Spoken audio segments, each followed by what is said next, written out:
چنانچہ حافظ ابن قیم رحمۃ اللہ علیہ نے الداء والدواء ایک کتاب ہے، اس میں لکھا ہے کہ جو انسان بھی گناہ کا ارتکاب کرتا ہے اس کو گناہوں کے نقصانات پیش آتے ہیں دنیا میں. ان میں سے ایک یہ ہے کہ نیکی کو دل نہیں چاہتا. نماز پڑھنا بوجھ ہوتا ہے، تلاوت کرنا بوجھ ہوتا ہے، مسجد میں آنا بوجھ لگتا ہے، نیک محفلوں میں آنا بوجھ لگتا ہے، دل گھبراتا ہے. جب بھی نیکی سے دل گھبرائے سمجھ لیں کہ یہ گناہوں کا وبال ہے. دوسری بات یہ کہ دل بے چین ہوتا ہے، دل کو سکون نہیں ہوتا. انسان جو چاہے کھائے، جو چاہے پیے، جہاں چاہے سوئے، ہر دنیا کی نعمت ہے ہاتھوں میں، سکون نہیں ہے، ڈپریشن. اور یہ بھی نہیں کہہ سکتا کہ کس چیز کی کمی ہے، پھر بھی نہیں سکون، پھر بھی نیند نہیں آتی. ایک مرتبہ ایک صاحب نے رات کے 2 بجے فون کیا، دل پریشان ہے، دعا کریں.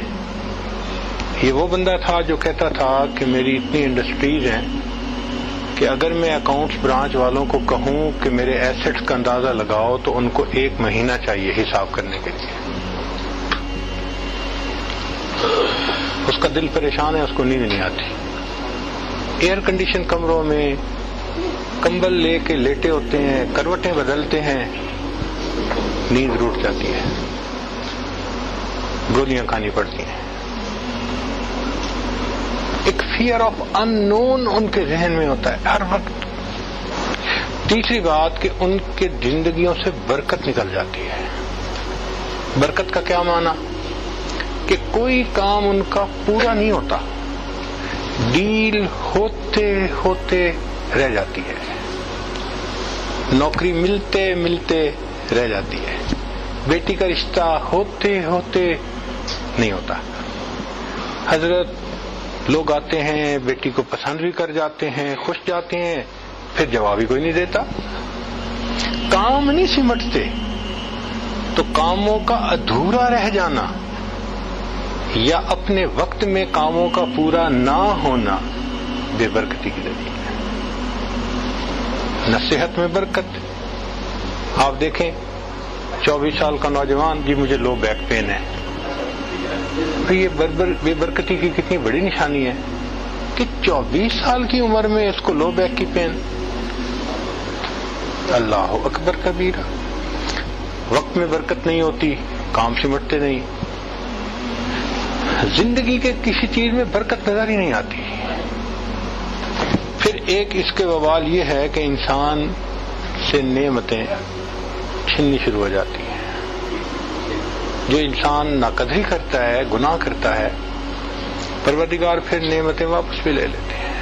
ایک اصول یاد رکھیں کہ جو پروردگار نعمتیں دینا جانتا ہے وہ پروردگار نعمتیں لینا بھی جانتا ہے، پھل مانگنے والا ہوتا ہے. حضرت ایک وقت تھا مٹی کو ہاتھ لگاتے تھے سونا بن جاتی تھی، آج تو سونے کو ہاتھ لگاتے ہیں مٹی بن جاتی ہے. حضرت لاکھوں لینے تھے ایک وقت تھا، آج لوگوں کے لاکھوں دینے ہیں. وقت بدل جاتا ہے، ایسے لگتا ہے کہ حالات رخ پھیر دیتے ہیں. عزت ذلت میں بدل جاتی ہے. انسان اپنی آنکھوں میں حقیر نظر آتا ہے اپنے آپ کو. اس لیے کہ نعمتوں کی قدردانی کی. اللہ نے تو نعمتیں دی تھی، میرا شکر ادا کرو. ہم نے گناہوں میں اس کو لگا دیا، عیاشیوں میں لگا دیا، اور اس کا نتیجہ یہ نکلا اللہ نے نعمتوں سے محروم کر دیا. اور ایک اس کی نشانی یہ کہ دعائیں قبول نہیں ہوتی. انسان جو مانگتا ہے ایسے لگتا ہے جیسے یہ دعا سنی ہی نہیں گئی. اس لیے یہ شکوہ عام ہو گیا، جی ہماری تو سنتا ہی نہیں.